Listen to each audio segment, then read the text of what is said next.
Zahra, men ketdim ishga. Dadasi qaychishizda shampun, zuma pasta, pampers kash olib keling qolmabdi.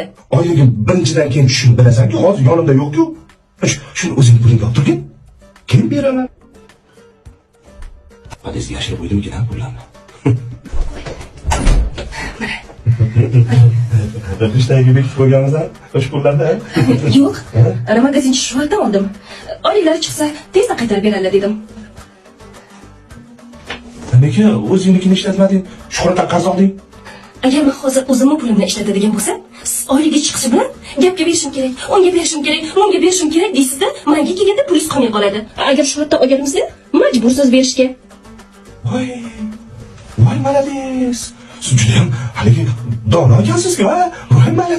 Voy, malades. Mana shu aqlingiz bilan siz haligi moliya vazirini yordamchisi bo'lsangiz bo'larkan. Qarz o'tirish bo'yicha bechora bankdagilar kredit berib qayta ola olmayapti. Siz bunaqa aqlli fikrlar bersangiz, osongina qarzlarni qutiladi. Birinchida bermasachi oyligini cho'zilsachi? Bu meni muammoim emas.